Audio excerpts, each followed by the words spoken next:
back to part 2 of our message today on Easter Sunday. Have you had a little time to think about that story again? Think about some of the details that you read. Also remember that because this is so familiar to us, we tend to read the scripture, I think sometimes almost as though it were a fairy tale.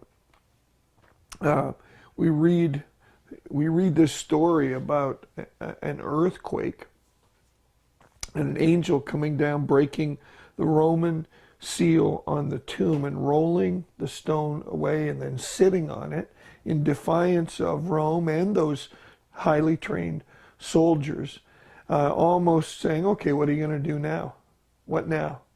Do you really think you can prevail against the will of God? Do you really think you can stop the will of God from being accomplished? Let me show you.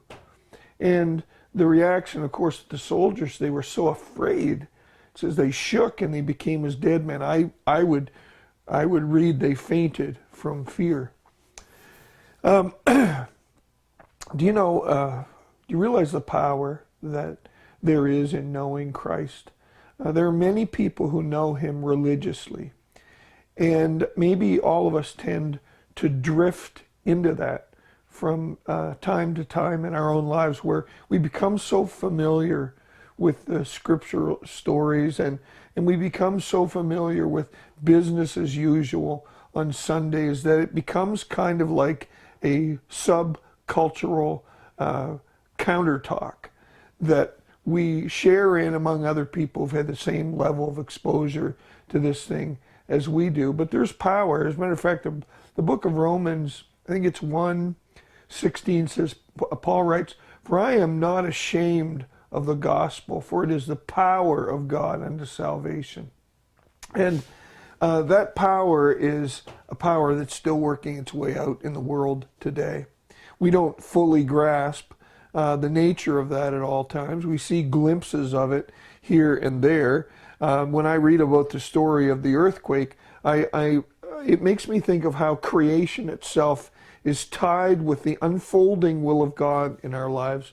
When Jesus was asked about the signs of his return, he talks about the groaning of creation. He says there will be earthquakes and there will be other kinds of manifestations where creation groans. And actually, I'd like to read a little portion of scripture here this morning that talks about the relationship between creation itself and the unfolding will of God. Paul says in Romans 8, "I consider that our present sufferings are not worth comparing with the glory that will be revealed in us. For the creation waits in eager expectation for the children of God to be revealed. For the creation was subjected to frustration, not by its own choice, but by the will of the one who subjected it, in hope that the creation itself will be liberated from its bondage to decay and brought into the freedom and glory of the children of God." And you can read on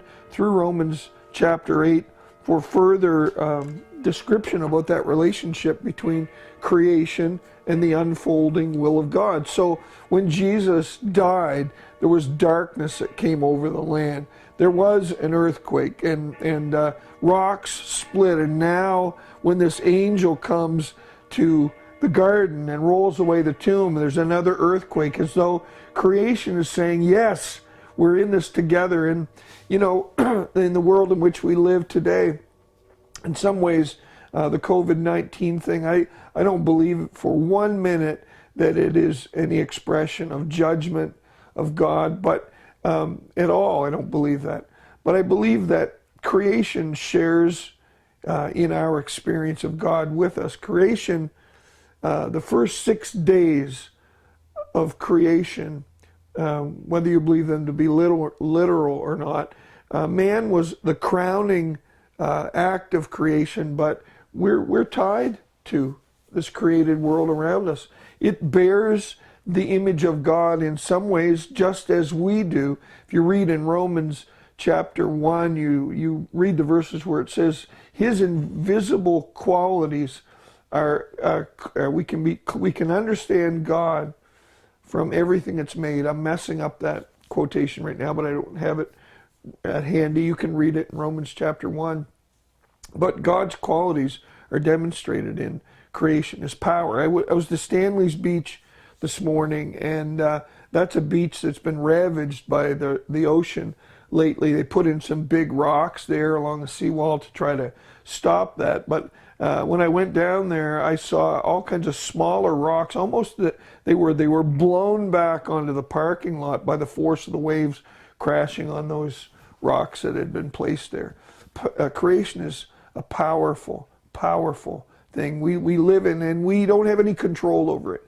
It constantly reminds us that we just cannot control everything that we think we can control, and that's it's a good thing for us to remind ourselves of in the situation that we're in right now. I'm doing this on videotape today because we can't meet in our church building, but that's all it is. It's a building. Nothing else changes. Nothing else changes. God is not different today for our circumstances. He is still powerful. And, I'm trusting in that. I'm coaching myself with that because the COVID-19 thing raises anxiety in my own life, to be truthful, for family members and for myself. And so constantly I'm reminding myself, I'm saying, Lord, you are in control. You raised Jesus from the dead. That's what we celebrate today. And it was a very real occurrence. You could ask those Roman soldiers. The women, curiously enough, it didn't have the same impact on them. And what I really like there is what the angel said to the women.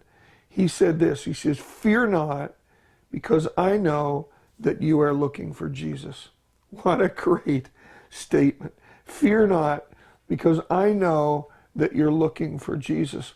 Could I offer that to you today? Could I extract that from the context of Scripture today? Could I say it to you as you're hunkered down in your homes today? Could I say, fear not, because I know that you're looking for Jesus, and I do. I know that in this community, this beautiful community of ours, not a perfect community, a community with problems of its own, but you know what? I know there are so many people on this island today who are looking for Jesus. Many of them go to church on Sunday morning, but I also know this. There are many people who love Christ who don't attend church on Sundays. That may sound like heresy to some of you today, but Sunday morning is not the only way that we can connect to the Church of Christ. It had better not be the only way. We have 168 hours a week, and we would spend an hour and a half in church, and so that means if there were no other ways, then we waste 166.5 hours every week. So I want you to know that I recognize that today, and I believe that I have friends on this island who, for one reason or another, don't go to church. I know they love Jesus, and I have fellowship with many of those people. Fear not, because I know you're looking for Jesus. How does that make you feel this morning? I'm going to stop the video again right now, and we'll have some direction for you on the website there between segments, and then I'll come back for the last part of the message this morning.